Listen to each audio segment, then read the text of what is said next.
Good morning. I am higher vibrations and so are you. And wowzer, there's been so much going on energetically. It's been crazy. In fact, Sandra, who's my guest today, was meant to come on a week ago and a day. However, what was really interesting was this is really bizarre how this worked out is that on her part of the world, the power had gone out. And then we had rescheduled for Friday and lo and behold, then my power was out. And as soon as Sandra and I agreed to do this show today instead, my power came back on. And so I ended up doing a show with Elsa. And it was the most bizarre thing how it worked out because we were meant to do this conversation today. So I'm really looking forward to see what comes through at 2:04, 4 on 424. Sandra, welcome. Thank you for making it on and thank you for your patience. How are you today? Pamela, I'm doing great. It's an honor to be here. And yes, we've had a lot of electromagnetic disruptions. And, we just have to go with the flow. There's things that are out of our control. And we either have to sit back and just allow and know that maybe this too shall pass, but we have to have patience. Yeah, definitely. Yeah. Definitely. And it's a good practice of going in with the flow, being in the moment and just letting whatever it is that's meant to come through. Yes. Yeah. So, man, there's been so much that's been happening and I was curious, have you been hmm, so let's start this way first because a lot of the people in the audience probably don't remember you. It's been a long time since you've been on the show. So, do you mind if I start with some of the questions that we already asked before? Sure. Go right All ahead. right. Well, here's one of the favorite that everybody can resonate and relate to. When was your awakening? If you had to find a particular point in time, and what was that like for you? It's very hard for me to pinpoint that because I've always had an innate awareness that things are very different here on Earth, and that I was playing a part among my siblings and my parents, and I always had an inner voice that spoke to me. I had a deep connection with pets and small children, and a deep connection in silence. So I cannot really pinpoint, in my adult life or teenage life that I had an aha moment where I was like, wow, I'm awake to so much more.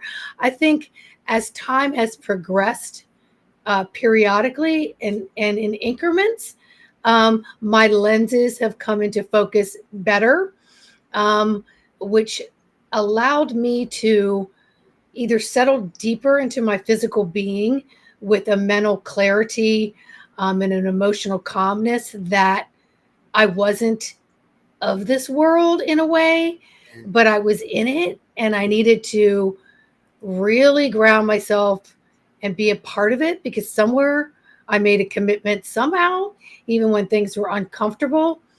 And so that's always been a lesson that keeps coming back um, every so often in my adult years. But I can't really say that I had in 2006 or 2007. I think I've always followed this innate voice of something said jump or change or something's different. I allowed myself to be in that, even if the environmental world around me and those that were in it close to me in proximity, i.e., family, children, demographics, even if they disagreed, I still had to follow that Yeah. in many ways, or at least acknowledge that I knew something was different and to share with me more clarity of understanding of that so I could be in this world more comfortable because the world has been uncomfortable for so long. Right. It's well said. And I think that a lot more people have that kind of a awakening than the profound overnight, profound change in mind and body. That those types aren't the for the faint of heart. Yes. Though this is a fun question. When did you kind of realize that what it is that you are undergoing is what we are calling awakening or something like that? Like when was it that you realized that perhaps there are other people having similar experiences and it's called something? Well, that really wasn't until probably a few years before the actual lockdown. I I could reflect upon people that have come across my path um, that were different in a way, and then how much I related to that, but I really wasn't in their world either. Yeah. Um, and then it really honestly wasn't until we started listening to a lot of social media be created and grow. And even then I couldn't jump in there and agree with a lot of it because it seemed like people were grasping at words to describe something that was not describable Yeah. um, in certain ways. So I was very conscientious and cautious about who I tuned into for any length of time. That's wise. Very wise. That's awesome. I'm I think that all of us need or are inspired by the seed information, and it's meant just as that, like you described. It's like to open a door, and then you get to be the one to walk through it. Mhm. Yeah. Or close it if you choose, because some people just aren't quite ready to see what's behind that door or reach into an inquisitive part of you that wants to explore, but there's a conditioning that people are in that exploring takes too much work, and I really don't want to know the outcome, or I don't want to know something, so they don't keep that door open very long to really go through the Yeah. movements of getting through it and maybe seeing that it was a lesson for your higher good. Right. Definitely. Yeah. And I mean, I think that I had moments where I pushed the snooze button for a long time and did the same thing, where I was in not denial, just ignoring, so I could be in a 3D way. Like, I especially during high school, the window of high school, like I pushed pause so I could kind of be with the in the human experience, because the human experience is a rare and beautiful gift to have, you know. Mm-hmm. So that makes a Yeah, and lot of I also it does, and it also that's a perfect age. I'm glad you brought that up because so many of us are in a different part of our brain up to like 12, 13, and then things change and you're more doing, and then you feel the restriction of earth, but yet you want to fit in some ways, um, and you just sort of go with that flow, and next thing you know you wake up and you're in your 20s looking back at like, why didn't I have a little bit of that wisdom back then? But it's almost like we block it as a protection mechanism because we want to experience our feet on the ground in a different way. yeah, yeah. There's also something really. I just made this link while you were speaking. I had just discovered something. I don't remember what it's called, but there's some type of uh, current or chemical that is released in the mind or the brain of a person between, usually, I mean, everybody's different a little bit, between the ages of 13 and 23. And that chemical is actually what is responsible or being held responsible for like puberty, the way the children don't want to be around their parents. All of a sudden, their parents are like not their favorite person and stuff. And they say that this chemical is there. It's designed so you'll leave the village and have a more diverse DNA pool to draw from when you choose your mate. And Wow. isn't that interesting? That usually I mean, I'd follows. love to read that. Mhm. I love the brain. I look into it sometimes. I find these weird, Yes. but it lines up Yes. with that same timeline. Isn't that Yes. interesting? Yeah, and you think that, back in the day they thought, oh, at 18 you're an adult. Now they're finding that your reasoning really doesn't get in there and get a little more cemented until you're closer to 25. Yeah. So that makes total sense. And it would be interesting to understand a little bit more about that chemical, because I also, once again, think it's a protective mechanism because you're growing so much. and learning so much during that time that you're on a different speedway, so to speak. Yeah, definitely. Well, and then there's this other phenomenon too. Like after age 32 for women, 35 for men, there's no judgment there. That's just how it works. Everybody's different, right? Um, that's the window of a typical awakening. Even if the person doesn't call it awakening, like that's usually when that happens. So it's like after then they found their mate, and that's the window of time where they procreate. And then on the other side of that, now you have your awakening as a mother, as a father, as a whatever, right? As you're settling down. And I noticed that as a younger person. I just didn't understand what I was noticing. Is I even when I was technically shouldn't have dated people that much older than myself, I didn't want to date anyone younger than 35 because they were a mess. I thought, It's really interesting. Well, it's also interesting too that you're living your life through a teen and in your 20s, and around 30 is a very pivotal age to all of a sudden realize, whoa, where is my place in society? Yeah. Where is my place? And this is, I mean, I recognized it long before there was any birth window or, oh, you better have babies before you're high risk and things like that. But 30 was very traumatic for me, turning 30 and realizing that maybe some of those things I fantasized about of where my world should be wasn't. And then all those feelings flooded in on where is my place? What am I supposed to be doing here? Has everyone passed me by? Right. It's fun that we're talking about this. We never have any idea what we're going to talk about. You just go, right? No, we just jump in. There's no rehearsal. No, everything's impromptu. Right. There's something else that goes along with this. It's so fascinating. This all came up today.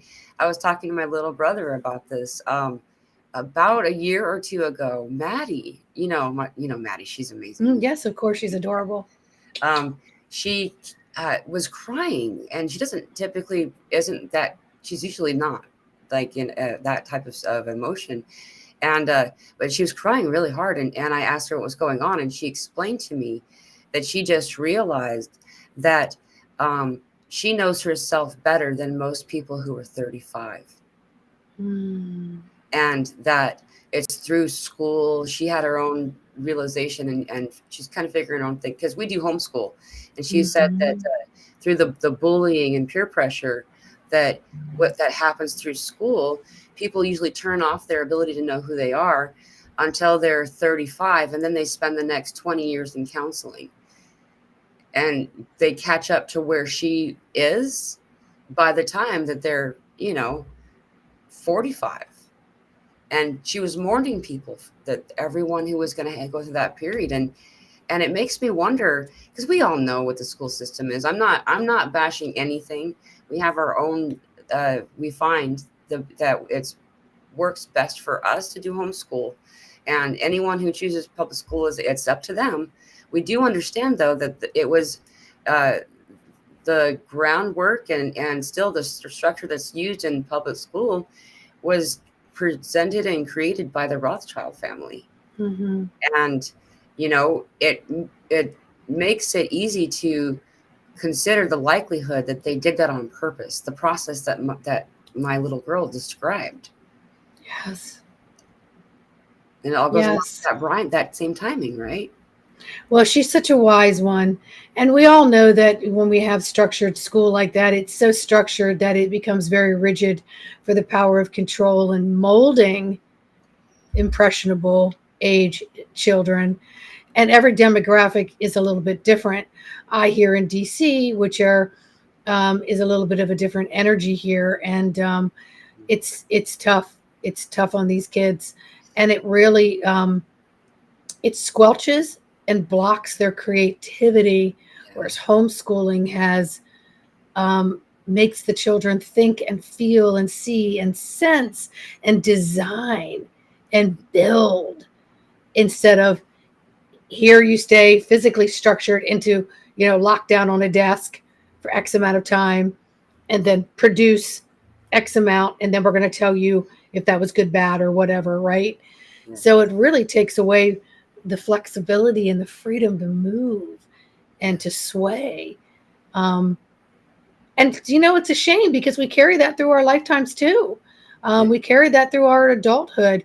It takes us a long time to get back there and say, I'm going to let my arms free and swing, and I'm not going to look at the clock. Yeah. I mean, yeah. Yeah. And how time is, but have you been noticing the time slippage? Have you been noticing how the time is just doesn't compute?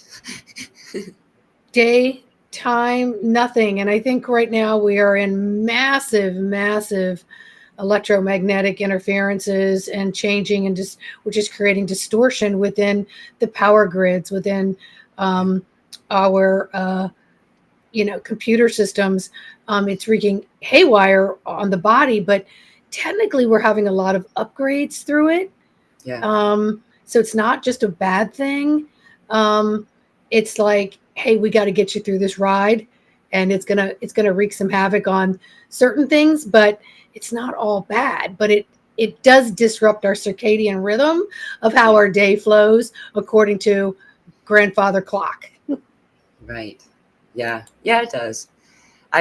We had a little experiment window where, after my mom passed, so I took some time off, and we were just kind of, we meaning, I've always had a different schedule with my daughter. Like, I was told when I first had her, the only piece of advice I actually accepted from anybody, because I was older. I was 35 when I had her, and she was just a surprise. I didn't think I was supposed to be able to get pregnant. But anyway, is that the advice was sleep when your baby sleeps. And, because otherwise you're going to be hag-assed, and like, it ended up turning into, I just kind of let her kind of decide what sleeping schedule we were going to have. Like, I didn't ask her when we're going to bed. It's just when we were tired, we'd go to bed. And it's really fascinating to watch is that when you suspend all those limitations and stuff, especially as she's gotten older, and we've done it still, is that um, we prefer the 48-hour clock. It's really weird, but like, sleep for 12 hours, be awake for the rest of it with 2 naps somewhere in there. Like, it's the most bizarre thing. And that just happened over, that little window when we had all that time off. And the reason I bring this up was right after, it was the most bizarre thing. And we were just, going with the flow and doing what we were meant to do right then. All of a sudden, all this information started coming out about these people who would go into caves, take clocks and leave clocks behind and stuff, and they would start doing a 48-hour clock. Like, Wow. it was the same thing that we were doing. And it makes me wonder, like, that's perhaps part of why we're so always wrought by time and trying to punch the clock and stuff, is that it doesn't even fit into what our body's designed to do. Yes. Yes, and a lot of the children who have come in the last 20 years are greatly affected by the basic clock and the hour in the morning, and it goes around parents working in school and everything else, and you're controlled by it. My youngest one, who came in talking to the other side, she fought so hard on the clock system, and she would say, time, God has no time. And I'd say, but we have to get to school. The bell's going to ring. But you got to, no, we don't. It doesn't matter. She was late every day for the first 9 years of school. Every day I was ringing the bell to get in. She was one of those that wanted to stay up at night and would rest more during the day. But unfortunately, the other clocks in the house, her sister, her father, and me, had to function on a day clock. And so it was a constant battle. So that is a really important thought that you just brought up, because our time is changing, and we're still wanting to hold on to the construct of what we know daylight and nighttime to be, and the hour and the minute in between all of that. And our bodies are saying, Can we just throw that to the wind? Look what happens when we go on vacations. Right. When we have no clock, we can just get up when our body says, oh, hey, it's time. We can nap when we want. Look at the freedom and the creativity and the rest. And then how much resistance and anger we have when we have to come back Yeah. and go back into that confinement, that prison. Yeah. And so we're feeling it more and more. And our generations are expanding to that more and more. And I think that we're going to be changing a lot of that as more of us talk about it. Yeah. Yeah. Oh, that would be beautiful for that to be shifted back to something more natural. Yes. And it's really fascinating to kind of observe that too, is that, we all, this is constant, this is why people don't like Mondays. This is why of all of it. And then you take it just a slight step further and you remember that, the Tower of Babel, that's what time is the Tower of Babel, like time zones and daylight saving and this weird clock, especially since I'd forgotten about this until a couple of days ago, and they had mentioned they were able now to observe every 20 or 26 seconds there's a vibration or a pulse that is coming from the earth as a heartbeat or something. Mm-hmm. And I found this really interesting. This came into my mind when I learned this was back in 2012. I remember this. NASA had released that we'd been losing seconds every month for already some time at that point. And, this was back, 13 years ago. And if we're losing seconds every month, and that's why, by the way, the clock on the oven and the clock in your car, the ones that aren't connected to the satellite clocks, that's why Mm-hmm. they're always behind, is they're Mm-hmm. actually keeping the time that was determined to be correct time when that manufacturer created that. So, but if that's true, we're being told that we're receiving this much sleep when we're actually getting like less than that. Well, it makes so much sense. And it goes back to what you asked about the glitching of time. I know for me, it's like I go to sleep. I think I slept. I think I did somewhere in there through tossing and Right. turning. But next thing I know, I'm at the bathroom sink washing my face, and like I swear I was just here. Yeah. I'm like I was just here. Like I was just here. Like, and then this keeps going on and on till it almost feels like Groundhog Day for me. Right. Like, enough. Can we have something different? Yeah. Right. And Yeah. and like you mentioned something important too. I mean, the natives, the indigenous of many areas of the world, not just the Americas, refer to astral projection as dream walking. And they call Mm-hmm. it that for a reason, is that it's well established that often when we are dreaming or sleeping, we are in an astral state. And so we're on top of that limited and having to do with time and all of that, we're also busy in that bit of time that we do have available to sleep. We're doing stuff, we're working. And so our bodies actually are requiring more rest than we would normally anyway. Oh, yes. And anytime I have an opportunity during any part of my day, if I'm lucky enough where I have a day where it's not too busy, I absolutely go lay down. And I may not even be tired. I'll just say, you know what? I'm going to go lay down because I have time. And I look at it as a cumulative thing. Like, you know what? Something's saying it's okay to lay down right now because there's going to be times when maybe I can't. And I've collected this. I've built this into my system that I have a reserve. Somewhere in here, I have a reserve of rest, relaxation, possible sleep. So I'm grateful for that time to be able to say, I'm just going to lay down on top of my covers and just be for a while. I Yeah. don't need to snore or have anything to occupy me, but just laying there docile mindlessly, just Mhm. allowing my body to rest. Yeah, That's powerful. it really is. And it's a gift of love to yourself. When you give something to yourself from that place of love, it's powerful. It's powerful. Like, you don't even realize it, but you can actually feel the love that you gave to yourself when you were doing the thing to give it to yourself. Like once you get back into it again, and that type of gift of being okay with, like, I think all of us are conditioned with the word lazy having to do with taking Yes. naps. Like that was something that was programmed. So we were always hagged, so we always were like ragged and worn down, and hurry and hurry and hurry. And we, I remember discovering a study associated with that having to do with, a variety of different individuals had gone backpacking through Europe kind of thing, and finding that they required less financial support to live when they didn't work.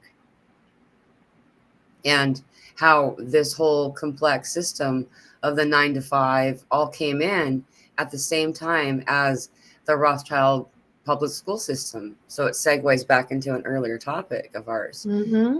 And that whole, they've discovered that a person in an average 8-hour day of work is productive for 4 hours of those 8.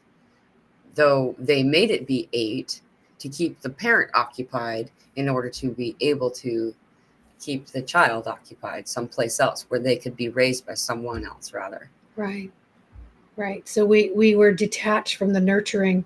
We were being detached from the heart center.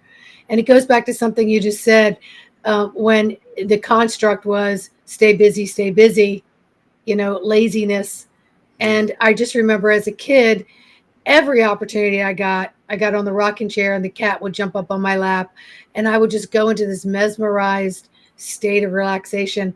But as soon as that garage door opened and I knew my mother was pulling in, it was called jump as fast as you can to attention and act like you're doing something. And it took me decades to repair my nervous system and the cortisol that had flooded my body from a young age. And what we do to our children and what we continue to do at ourselves, and we look at it as a badge of honor. I can multitask. Look how busy. Look how many things I completed today. That's not necessarily for your highest. It's actually harmful if you're not nurturing and giving yourself rest, relaxation, self-care. And you can't be an example of that if you're not doing it yourself. Yeah. Yeah, exactly. Hey, how did you solve that? How did you resolve all that extra cortisol that was in your body? What is there any Well, tips you can give anyone for that? Well, it personally took me a long time. I had to be really super careful about sleep hygiene before there was ever sleep hygiene. And then I had to be very careful with caffeine and anything that took me out of my body, alcohol, drugs, whatever it may be. And I realized that my body just wasn't for a lot of these things. And it honestly took me decades later to be able to say, no, my nervous system is number one. So I work on making sure that I self-soothe through intentional breathing, through making sure that I integrate structure into my water, into my foods, into smiling upon someone else, getting my place into a heart center of gratitude, anything that I could do to work the vagus nerve, to kick in the parasympathetic, because just even in our relaxed conversation right now, we are in we are in the sympathetic nervous system of fight or flight, because you're going to ask me something, I'm going to need to see, sense, feel it, think it, respond with it, those kinds of things. We're not in our parasympathetic enough. And so we have to counterbalance. If you're going to do X, just like if you're going to work out, you better give yourself X amount of time for your muscles to recuperate. You're going to eat, you better give your body X amount of time to digest. You're going to study and focus. You're going to need to step away from that, get the body moving, and allow things to integrate.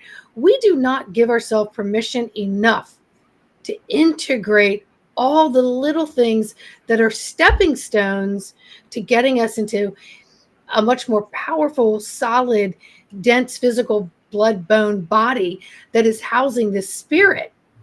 Because we're not balanced. Our spirit is huge. Our body is small. We're not counterbalancing so that they fit in there better. And then if you think about the physical 11 systems of the body, they're all working to a different rhythm. Right. Some are autonomic, some are manual. Manual breathing is autonomic, you know? So we have to be nicer and kinder to ourselves. Mhm. And that in and of itself will lower the inflammation that is creating a lot of the distractional cattle prodding, and to step away from the herd and be okay with being an individual without a herd and needing all the cattle prods to get our nervous system jump started. We're also under the impression that I can't do anything without my caffeine in the morning. I can't do this without that. Um, Everyone's telling me I need to eat X amount of protein. Well, I failed because I can't eat that much food. So we have to step away and say, what does my body need? What is my body asking for? And if you're too busy listening with your other sensories, you're not inner listening with your sensories. So you're never going to know those answers if you don't wait long enough to allow things to integrate. Right. That's key. I'm really glad it's 2, 3, 4. That's fun. I love progressive numbers. That you mentioned that is listening to our bodies. Like most of us have been trained for decades or longer, that to not listen to our bodies, to instead cover the symptom up with something. Sometimes it's a medication or a pill or or something, denying what your body's asking you to do. Like for instance, like when you eat a certain type of food and your body then has some type of acid reflux, we call it that. Um, for me specifically, certain types of processed foods that I was eating as a 20-year-old, that was my body telling me I don't want that.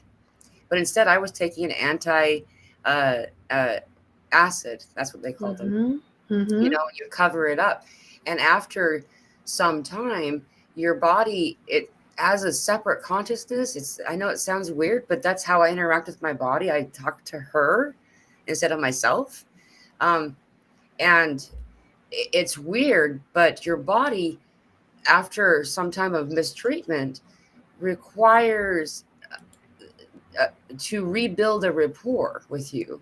You must first teach it that you're going to listen, that it's Yes. safe, like Yes. a neglected child, coming out of an Yes. abusive home, and so you know learning to listen to your body a little bit at a time, and then following those suggestions.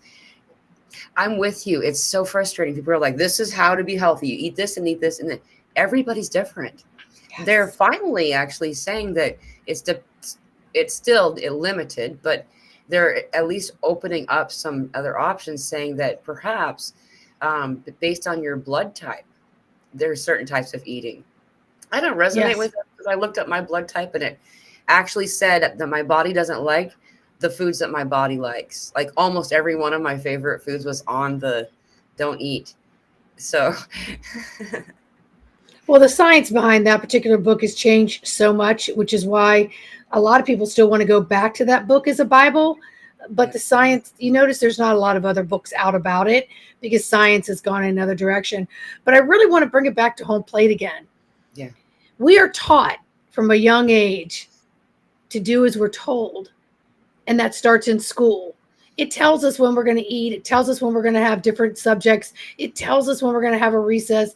It builds our clock for us. So therefore, we stop trusting our own inner clock. So now we've overridden our own natural human instincts. So here we are, fast forward as an adult, and we feel like, oh, I can't make these decisions. I've got to listen to third party entities, right. doctors, lectures, books, people on social media.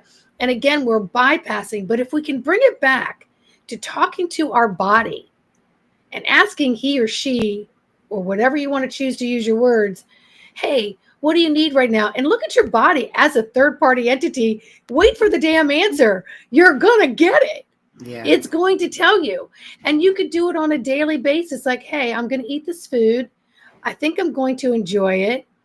Let my body show me if it's assimilating well with it. let me see that if I feel energized or I feel in a slump. Am I getting acid reflux? Am I having to reach outside of myself? Because they say, third party people say acid reflux is normal. That's why they have all these over the counter things to help you mask it, because it's normal. Everybody has it. Instead of saying, ow, it's your body's going, ow, I don't want this. I don't like this. I can't produce enough enzymes in your stomach to digest this, because every single person is individually different, and how we cook things is also individually different. And we're not self-soothing and self-caring to ask ourselves, what do we need in this moment? Right. Right. I do the same. I do that. I'll talk to my body about foods. One of the things people talk about a lot is the lean test, and I don't even mean to do it exactly. It's just part of the conversation with your body. But when shopping, like there's an item that you're planning on purchasing food wise, and uh, your body will naturally lean toward it a little bit when it wants it, and away from it if it doesn't. There's even more deeper communication that will come on after you start listening to these types of conversations or cues. Um, you'll notice that, I know it sounds it's cliche, but everybody knows it. You'll start to your salivating glands will start to drool almost, like your mouth will Mm-hmm. water if something is desirable by your body. And if it's not, you'll kind of feel a little bit like almost sick to your stomach, just slightly. I have this phenomenon that happens that it looks kind of like I have a little mini earthquake behind my eyes going back and forth. That's my body telling me, nope, nope. And there's other methods that we've started to utilize over the years. And that's one of the main ones is I don't use silverware if I don't have to. Okay. Taking this to a different level, I learned this years ago, is because a friend of mine had a food allergy, and he was eating some type of like cultural meal that they were using, like flatbread or something to as in like a family pot kind of thing. Mm-hmm. And he had some type of an allergy. I don't remember what it was, but when he touched it, eating the food that way instead of with a spoon, his he immediately felt like cold chills, and then when he let go of it, he was fine again. And did this little experiment later on, finding out that there was an allergen that really affected him. I find the same thing to happen if you touch it. If you touch the food with your hand, your body will tell you when you're full too, before you realize it. Like we have that shoveling it in with a spoon thing that happens, and we don't realize we're overfilled. Yes. Yes, and you got to remember, everything at the end of the fingertips is immediately communicating with the brain, Right. right? It's immediately communicating with the brain, and we've gotten away from that by using a tool that is, it allows us, first of all, to eat too quickly and to overstuff the fork or the spoon. So we're bypassing a natural avenue to bring things into our system. And I like what you're saying about the going to the grocery store and set your intention of, okay, if this is something that should be coming on with me, let me lean into it. But we have to determine, are we really leaning into it, or do we have an addiction and a craving? So we have to step back and ask ourselves, am I going towards that because there's a part of my body that's having a craving for Right. something that I know is not going to make me feel good? And so let me walk away from that, get some other things, and I'll come back to it. And let me see if I either lean into it.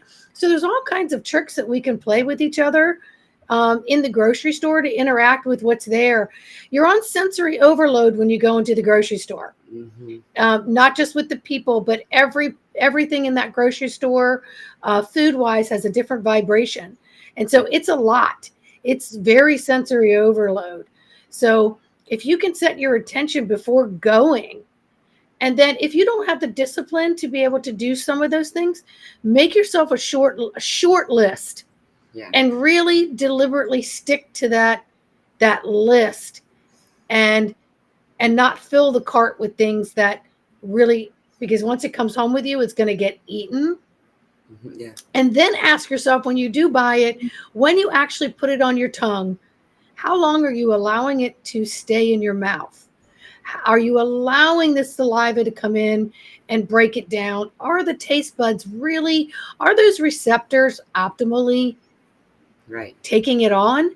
Or is it, if you tune into that, for example, I just did that recently and I put something in my mouth that was sweet, and it was so overly sweet that I wanted to spit it out, but I didn't. I ate it and I finished it because I'm like, well, I'm not going to waste it now. And then afterwards, I went, oh, I don't think I'm going to do that to myself again. Yeah. I'm not. I'm actually going to give the rest of that package away if someone else would like to enjoy it. That is not working for me. Right. Yeah. That's And if brilliant. our electromagnetics are changing so much and within our physical bodies, we're not taking the time to sit back and have dialogue and have these inner conversations that allow our bodies to calibrate and to adjust and to make the necessary changes to go to a different level or a different frequency. Yeah. And we're doing an injustice, which is just going to have us trip over it and repeat it again and again and again until we get it. And Yeah. another lesson that was coming up recently was, we're in this classroom of Earth. We're in it.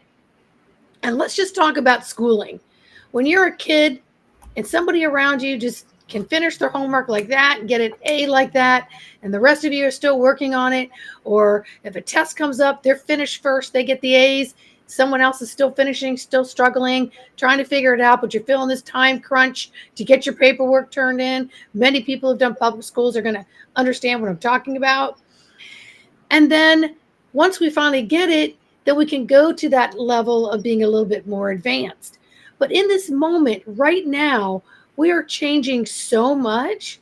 And those of us who have done our work are those advanced ones sitting in the classroom going, okay, the rest of you, I've been really patient. I'm trying to help here.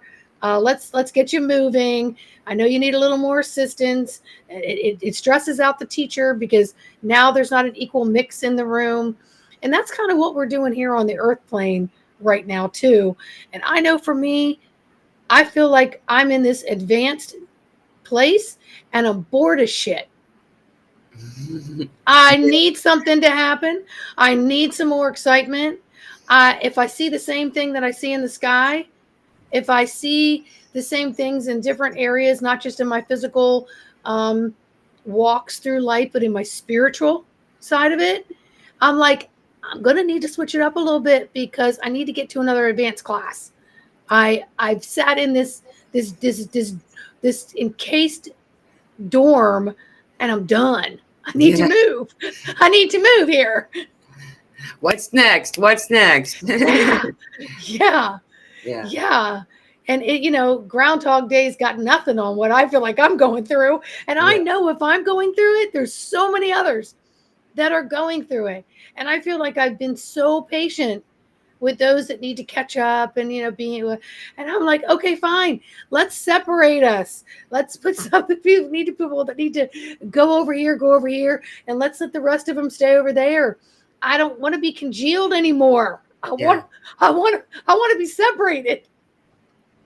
It's really interesting you brought this up. This was like one of the main topics that we discussed in our Zoom meeting yesterday. We have the weekly group meetings that we do. Yes. And just this conversation point of a lot of people are noticing, including myself, that what people would call the division. And it's not got to do with higher or lower, better or worse or any of that kind of stuff. It's just what you said. It's okay, now it's time to move. It's time to do the next thing because not only are we done, are we tired, we've gotten so overly bored in a way, though it's also that being the bridge people, that's what spirit calls us. That's one of the different words that they use to describe us. The bridge Mm-hmm. people are someone who who steps out and shows that there's a place to put your foot and creates a bridge, shows the bridge exists from one realm to another. And if we hang out in the same classroom, no one's going to be able to show anybody where that bridge is at. Yeah. So this division is happening, and it's noticeable, this division, meaning people who are harmonizing at a higher frequency and those who aren't. Mm-hmm. It's become like almost black and white the past Mm-hmm. few weeks, especially since the 24th of March. It's just been accelerating. So it's fascinating you brought this up. Well, you can get in those classrooms, and if you've got a couple kids that are just the more advanced, they just get it so easily. You have to pull them out and put them in another advanced class, or they're going to lose interest altogether. And they're going to bring the energy of the room down. And they're not going to get to the level in which they're going to be able to kind of even out in a way, right? So I'm not saying that many of us are child prodigies, but we've done a lot of work where we're in these advanced seats and we're like, okay, I've sat here long enough. I'm going to need to move to, cross that bridge. And I'm going to need to do that. And there's nothing wrong in that. Many people would say, oh, that's, maybe, it's shameful, or, oh, I don't want to push it or anything like that. No, that also goes back to self-care.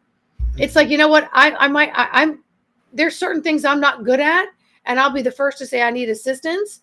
And then there's things where I am really good at that. I can help you and you understand it better, right? I can help me understand it better, and I can move on.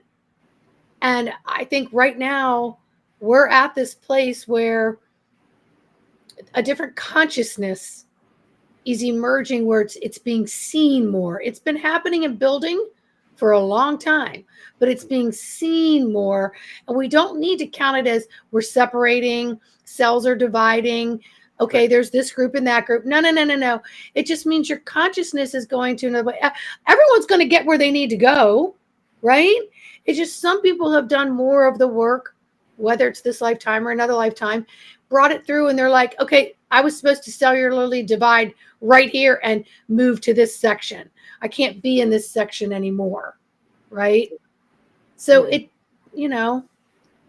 it's a spiritual timing, not a time. Exactly. And if you think about it, pull back far enough perspective wise, we'll see that we're all the same elastic band, right? Yeah. And if we try to judge, like, let's just use, because it's easy to point, this is me. And let's say this is like somebody else, right? And the measuring stick would be my chin. Someone saying, oh, well, you're ahead of me. No, we're the same. We're on the same thing. We're the same thing. We belong together. We are one, moving through. There is no finish line. There is no, markings. It's just, you're right. We're meant to. Stagnation it's written in all kinds of different texts, not just religious ones, ancient texts and stuff, talking about, what happens when we become stagnant, when we find that we stop progressing. When we stop progressing, then we kind of give up, and we're not meant to. We're meant to continue.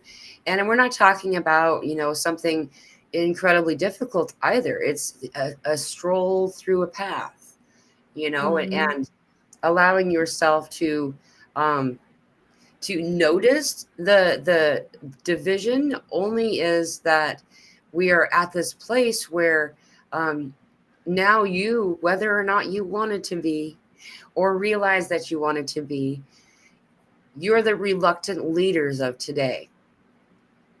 You are now the teacher, as you said before, the example of the classroom. Now, all of a sudden, maybe not even like you could be called a peer teacher, whatever, like we are examples that are teaching each other too. There's no prestige or better than associated with this. And as we move through, we I would say this food goes really well with this conversation too, because like it's also about what we're putting in our body that isn't helping our body, and so some individuals that seem divided, it's just that they're held down by the density of the over chemicaled, things that aren't in alignment with them. And I just wanted to mention one more thing. I know I've kind of jumped around a little bit. No, go right ahead. Is regarding food and produce specifically. Um, there's a reason that there's such a big understanding about these farmers market and buy locally and all this stuff. It's not simply, which is really useful and important to support your local businesses and stuff. However, it's not only that. There's clear science regarding your biosphere. So your biosphere starts in your stomach, okay? And then it expands and expands and expands. The farther away from your stomach, which is the bank of the food, and then it disperses the funds about your body.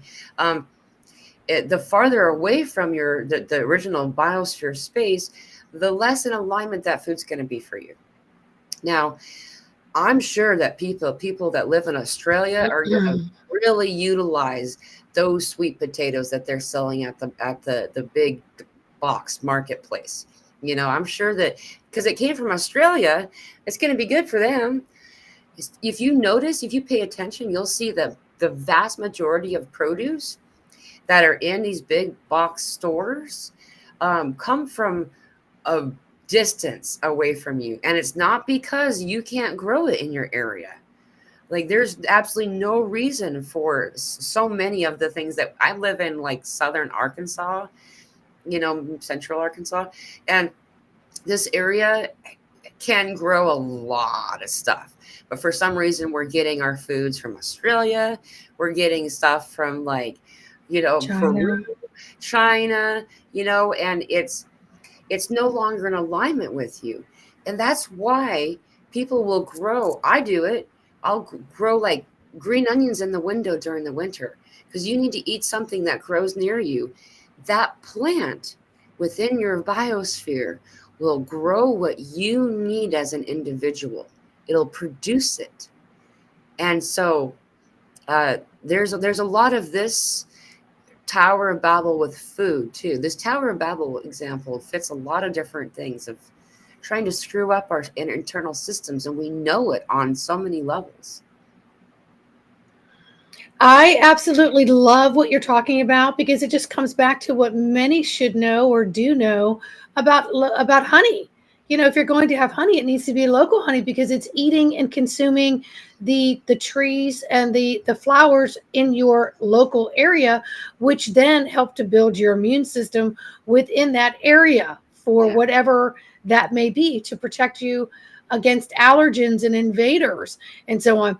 And so our fruits and vegetables that are grown on the demographics, within a circumference of where you live are going to have a different vibration that actually match more of your vibrational because you're walking that earth plane there.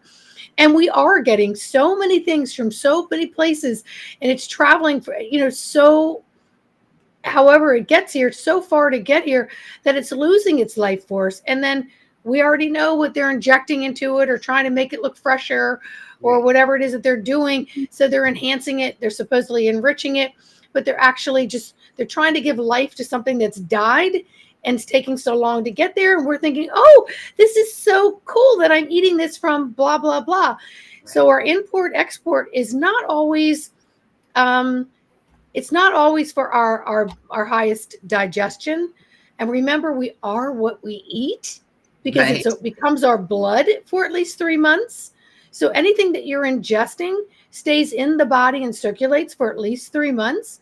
That's why it takes 3 months to kind of change your diet and then get accustomed to the vibrational change in which that you're doing that. And, I was thinking about something else that you were saying too. And it's like, with this whole separation thing, that's not separation, it's breaking away from the mainstream to go forward and prepare more for those who are coming to the next classroom. Yeah. So that is one of the reasons why I'm like, for me personally, I'm like, get me the frick out of here. Come on, let's get moving. I don't necessarily want to be in this DC demographic anymore. I'm here. I'm waiting for the pathway to open up so that it has a little more of a divine synchronicity for movement. So it's not me shoving myself through a door that isn't opening for me, because that's going to create a lot of other havoc and on my nervous system. So I'm just letting universe know that, hey, I'm ready for this. And as much as I want to play with my guides and go, damn it, damn it, like, come on, did I wake up in the same area again? Come on, let me wake up and be elsewhere, kind of thing. But Right. I make it funny with them and I joke with them and I'm like, okay, here we go, guess another day. All right, fine, let's make the best of it.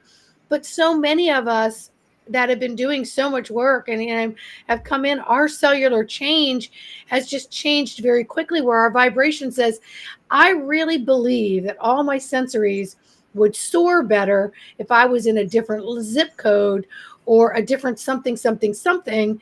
Can you, guide, spirit, source within, show me a pathway about how that can unfold for me? Because it's going to unfold and share pathways with other people. And as you and I already know, what we change within ourselves, we change within our DNA lineage, we change within the surface and surroundings around us. So we have to be courageous and inquisitive and be ready to say, okay, well, if I want change, what am I doing to prepare for it? For me right now, I'm kind of going through closets and cleaning things out, getting rid of things and saying, hey, as soon as that ticket comes through, I'm Mhm. going to be ready. I'm going to be ready to rock. Because you experienced this, Pamela, a number of years ago. I mean, I admired your boom, boom, boom, bam, gone, left it behind, didn't even have a vehicle. I remember this. Yeah. That to me, when I was watching that unfold for you, I was like, go, girl, go. You know, didn't matter if you had a Fred Flintstone car or were using your feet to get there, because it wasn't the timing of getting there. It was the journey in which I'm going to trust that I'm supposed to be somewhere else. Yeah. And if I can co create this within the source of who I am, because that's who we are, then things are going to start pinging and tickets are going to come in and pathways are going to open. Yeah. And then the freedom flows. And then the time doesn't matter, because it will all be like boom, boom, boom, land. And there you are for a while. Yeah. Yeah. It's the art form of learning how to go with the flow that I don't think that anyone hasn't mastered. It's just, it's one of those trial and error kind of things that we're Mm-hmm. all learning. I feel like that more and more of us are meant to and will become more capable, I guess is a word we could use for that, Mm-hmm. at this very art form, and there's something else this is very fascinating that you brought this up, is just, I talk to a lot of different people all over the planet, and I've noticed another pattern. I notice patterns. We all seem to, that's one of the commonalities we all seem to share. And that is, there is again another migration happening in the spiritual awakening world. There's a large group of individuals who either are in like this in between, like they know they're going to move, they're done with being where they are, they're shifting, and just not quite sure exactly where they're meant to go, but they know that it's time to start pulling up their roots, or they're actually in the act of relocating at this time. And I just Mm-hmm. find that to be, I mean, we're talking about incredible differences, not just, down the road kind of moves, Right. and I just find that really interesting that you also are experiencing the same thing, where it's like, you're being called, just not sure exactly where yet. Yeah, and I've done it a few times, but always in the central location between three states that were all semi familiar to me, maybe a little bit of a different neighborhood or zip code. And Yeah. I've always landed where I'm supposed to be, so I always trust that I'm supposed to go there and anchor whatever it is that I'm anchoring. I'm supposed to filter through whatever it is I'm supposed to filter through. But there's been a part of me again recently saying, okay, I think I've filtered about all I'm going to filter, and I'm ready. I'm ready. And I'm trying not to, again, force a door open. But sometimes I'll even knock on a door and go, hey, is something going to open up today? What do we got? I'm ready, kind of thing, because I'm just bored to death with all of it. And and yet I am trying to be in the now moment and be fully present. I feel so happy and content every single day. That's something I definitely feel stronger physically about. So I just know that, you know, the year doesn't matter, the month doesn't matter, today doesn't matter, the time doesn't matter. None of it matters because it's all working in the pattern in which it's being designed. Yeah. Yeah. And when you can let yourself be in whatever moment you're in, it falls together perfectly. Yes. Like And it's then you hear that word, oh, it's divine. You know, look at that. I said this, and next thing I know, I had a job in another state and I was moving, and this and that happened, and whatever. All those things can happen for you if you're willing to step up and say, hey, I'll get on that magic carpet ride. Where are we going? yeah. So it takes an adventurous, exploring, um, inquisitive person. Many people are in this lockdown. Their inquisitiveness just isn't tuned, and which then also separates the heart, what the heart really wants to do, because the heart wants to be inquisitive. It Mhm. wants to learn and investigate and things, but we're so busy putting so many things before that, so Yeah. many false idols, such as our job and, well, I bought a house, so now I'm stuck. So all these false idol type things are being placed before the heart's desire Right. of wanting to just really just be in those open spaces. Right. Yeah, and you think about it, that's the whole point of having breaks at work, is to get out of the box. But then now Yes. they, in a lot of these corporate places, you're just put into a different box, Yes. you know, and I don't, I have that's actually what I do in between every session or any, like when we were done here, what I'm going to do is I'm going to go outside, even if it's like raining or snowing or whatever, though, I need to get out of the box. And when we do that, we can connect to the ethers. We can connect to this higher mind that you already have connection to, that is part of what is kind of like a hive mind, a collective mind. Speaking of honey, um, and connecting all of these awarenesses all the same time. It seems that it's easier to know where you're meant to go when, at least for me, and what the next steps are, the farther away I get from the screens and the boxes, and Mm-hmm. so I strongly encourage anybody that I get a chance to talk to do that, because there's so many people who forget to turn off the screen. Like they'll go outside, but they'll take their phone with them, and like, or, it's all about this extra, I don't know, frequency of internet, screaming stuff coming through, and Mm-hmm. just be in Mm-hmm. your heart for a minute. Your heart is the most intelligent organ, man. It's so amazing what it can do, and Mm-hmm. how it wants to communicate with you.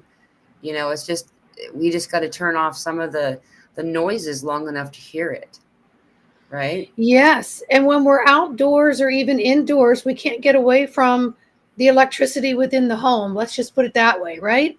And all the connections that happen. If you live in a town or a village or a city, you can't walk without getting away from the power lines and all the other things. But Yeah. if you're carrying something on your person that's even closer to your own electronic, etheric self, which is a way of tasering. It's a scrambler. It will Right. scramble your energy, and keep it scrambled until you say no more, until you command it so, and you declare, you know what, I need a break. I can't control the power lines around me, but I can kind of like ask myself for the trees and the breeze to protect me and to allow me to be more in nature, in my natural self, without having headphones on, listening to a program. A lot of people just can't get into their own mind because when they start combobulating all these thoughts, they get lost in there and it's uncomfortable. So they want to have a lot of distraction in their ear, whether Right. it's music, talking on the phone to somebody, listening to a podcast, which also brings me to another message that we have to really be careful what we're intaking, Yeah. what we are Consume. taking in as far as information from all these people. And if you truly pay attention to even the social media platforms, you can go in and you'll see so many people are following this particular person. But when you go in and look at that person's profile or their face, their face part of their Facebook or whatever, their profile, you will see that they're doing nothing but reposting somebody's posts. They're not creating anything on their own. They're reposting everyone else's posts, giving energy to those posts, which are now giving energy to you. And it could be in a way that malfunctions your own system because it's a detriment to you, because you're not accustomed to finding your own homeostasis, your own balance of your system, because you're allowing what we want to call the norm of electronics in our life constantly, Right. which our body just, it's like a lot of things. If you go into hospitals, you can't have certain things around certain machines because they will interfere with it. They'll tell you if you're in a plane, your phone has to be on airplane mode because it can interfere with the plane stuff and the instruments of the plane. So if they're telling you those things on that, imagine what they're doing in basic life. And then if you get near a tree or a plant and you literally ask to connect with their electromagnetics, you can help to clean and exchange and get yourself back into a little bit more of a balance, because it's a filtering system that's there to help you. Yeah, connecting with trees is really a big deal. And, like you said a lot, but that just starting from the back up, is that, more and more in fact, I find that when I'm near to nature, I have less desire to reach for my phone, to less desire to connect to these electro fields that we, are falsely created. And I'm not saying don't do it. Everybody's, that's become part of society now. I mean, I have a phone. I use my phone. It's just that once I started giving myself permission, see, because there's this culture behind the phone, is that people will text or call and expect an immediate gratification result for them on their side. And, the whole point of a mobile phone was for your personal convenience, not everyone else's. And we got away from that. And it's become this, I got to answer it right away. I always have to have it available. What if somebody calls? Well, then you'll be told. It'll say missed call. Like if it's important, that person will leave a voicemail. And it sounds, it's funny. It seems really simple to say that. But a lot of people hearing those types of words are aghast. What? Like that will insult that person and stuff. Really? Take a break. And I'll do that. I'll go days sometimes without picking up my phone. And I do get those reactions. There are some people that are like, where have you been? Busy, not with my phone. And you're setting the example that it's okay. Yeah. And these devices are truly wired to rewire you. And it's creating addictions and cravings that are, your system it will implode upon itself over time. These devices have a place, so everything in moderation. You've got to counterbalance. Listen, I consider myself a very strong person, but I will find even I can sit still and all of a sudden I get on my phone and next thing I know, I've toddled and scrolled, an hour went by. Nothing was truly accomplished. Nothing that I took in was exhilarating or truly knowledgeable or had an epiphany, or it was nothing but a time killer. And then I realized if I'm interacting with too many other people at one time, or I'm making comments on posts, that I'm creating an avenue now for them to respond. So I'm pulling them into my own pit of toxic cravings and addiction. So if I put my phone down and say, whoa, get to you when I can get to you, this body needs a complete break. It needs to go out there and, let the breeze do some filtering. You help the other person go, oh, they'll get back to me when they're ready. I don't need to keep looking at my phone to see if Sandra got back to me or whatever. She'll get to me when she'll get to me. But I have to teach myself that, because you get sucked right in. Yeah. And that's what it's designed to do. But our bodies are not meant to be around it in the long periods of time that we allow ourselves that exposure. Right. Right. Exactly. It's, I'm just like you. I'll get in the scroll, and get kind of stuck in it for a little bit. And I find that it drains me. It pulls, I feel out of alignment when I allow myself to get into that. So like, Yes. Giving yourself the time. It's funny that we brought up time again. I actually I keep thinking to myself, we should mention that Saturn and Kronos, is like so connected to all of this stuff, and how like we're having so many different things happening, but I can't find it right now, but I have way too many papers on my desk. We have some alignments that are happening, and one of them has to do with Saturn. I just can't find it right now. This feels like that this is an unwrapping. Oh, we just had it. No, there it is. I think it's a Saturday, right? There's something going on this Saturday. It's on Monday. It's a conjunction of Venus and Saturn. Yeah, it's on Monday. It's going to be, it's right after the new moon's going to be a super moon, which is on Sunday, Monday.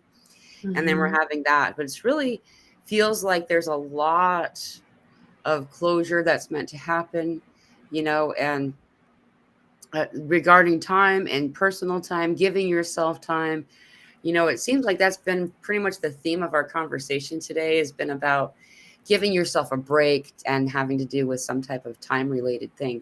And I was, I forgot to actually mention what is it that you do, and how can people get a hold of you? I never brought this topic up. I was going to do that like 20 minutes ago. Oh, no, that's okay.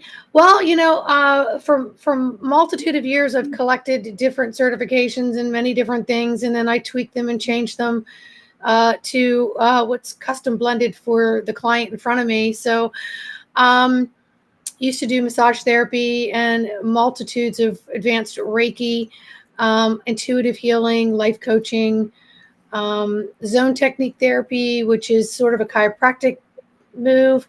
If a chiropractor goes in and adjusts something, it adjusts the physical, but it sends the messages to the brain, and the brain sends it back to the physical so that it can have a safe alignment.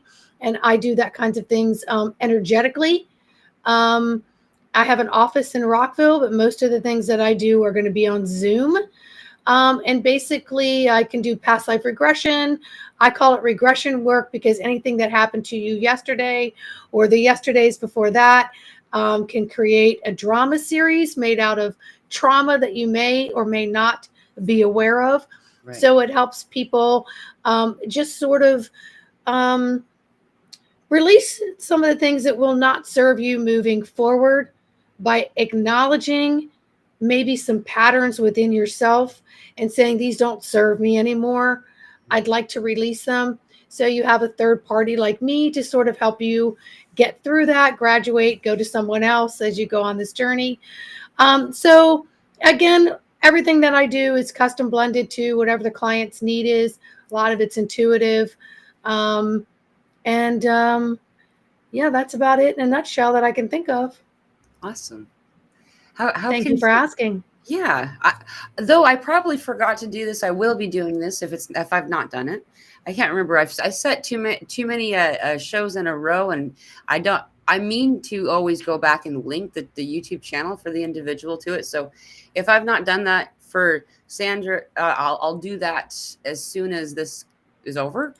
However, how can people get a hold of you, Sandra? Like, is there like an email or a website? Yes, I have a website that I created about 5 or 6 years ago. It's just a very simple website called embodimentofthesoul.com, embodimentofthesoul.com. It's just a website because I was told I needed one. So I kind of threw one together. I have no desire to go back and upgrade it or put new pictures or change anything. It's just really a way to email me and set up a session. I have a YouTube channel, Sandra McEllis. About 2 months ago, I graduated to doing podcasting. So I'm on podcasting now, Spotify, Amazon, iHeartRadio, etc. So I'll post those links out at some point in time. Um, but yeah, I'm not really big on advertising myself. I just let who finds me find me because they're on an inquisitive pathway Yeah. that just wants to kind of touch base with maybe another mentor that could help spark and awaken and open, because the goal of everything that I do is to put it back on you, Yeah. is to take responsibility and allow yourself to become the empowered soul that you were intended to be in this now, and let all of your yesterdays go because they're just albatrosses. And if we can get into all of the stuff that you have been carrying around, you may find that a lot of that stuff isn't just junk. There's some massive treasures in there that can propel you forward. So every person is beautiful and unique, and whatever lessons you've learned, whether it appear to be a trauma, um, may just have been something that just helped you shape your experiences moving forward. Right. Right. I love that. I mean, I understand what you're talking about too. I'm the same way. It's weird. I just don't feel correct advertising self. The people Yeah. who get in the comments on like social media and stuff and try to like promote themselves, I don't know. It always bothers me, you Yeah. know. But Yeah. though it's important for people to know how to get a hold of you, and I'm glad that you were willing to give us the information that allow people to reach out. I'm 95% sure I also put this website in the description of the video, and so you can also find her through that means as well. And I I've always really resonated with your content, and it's been like a while since we've gotten the chance to talk. So I'm surprised. We've already been on for an hour and 17 minutes. That hour flew by. I didn't Yeah, even. it did. And I wanted to point out too, I remember when, you first came across, something on YouTube, and you yourself like to do things short and sweet like I do. Um, and I was like, damn, I like the way she delivers things straight up. And I'm the same way. And I think I reached out and I found you. And then we started chatting. And occasionally I'd jump in on your Zoom when I could. And then we started doing these once in a while. But, in the last 2 years, I think many of us have gone inwardly. Yeah. And so a lot of this outwardly stuff has not been on our top priority list. Mhm. But we're starting to come back out again. Yeah. And I think I don't want to say more improved, but we're definitely more in sync with our authentic voice. I think everything is melded together. All of our layers and levels and source self is melded together in a different way, Yeah. that when we do reach out and speak, it's received in a broader way to broader ears and the scope of people who are listening. Yeah. I can resonate with that. I've noticed that too. Yeah, the past 2 years, the window of March 2 years ago to this last March, it feels like that window of time was a, a collective recalibration period, and many people Yes. found themselves in some type of almost hibernation Yeah. during that period. And I Yeah. feel like there's a handful of people still doing it, like Sure. going in and out of this hibernation state. And so if that's you, you don't have to judge yourself, right? I mean, it's good. Follow what your body, like we said earlier, listen to your body. Sometimes your body's telling you that you're consuming this food or this type of media is in contrary to your inner internal balance.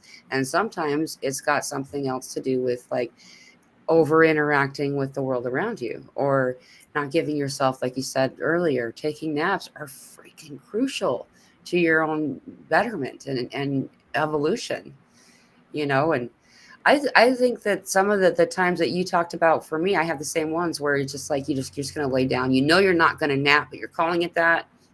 And it's opening communication, an open channel between you and whoever it is energetically that's coming in contact with us. And lots of times that's when the most profound downloads happen, you know. Yes. Yeah, you don't have to go into a sleep or a meditative state to get messages anymore. I mean, they're just in your forefront. It just falls into there. You can call it what you want, but we have our pathways are been rotor-rooted, so to speak, and they're hearing, seeing, and sensing things a little more. But we still want to discard them. Many people Yeah. still want to discard them and discount what's being placed in front of us as another thought. It's like, but my thought doesn't count. Yes, it does. Oh, yes, it does. And we also needed the last couple years, Pamela, to truly integrate the higher self with the self, because many of us are now walking in complete source energy.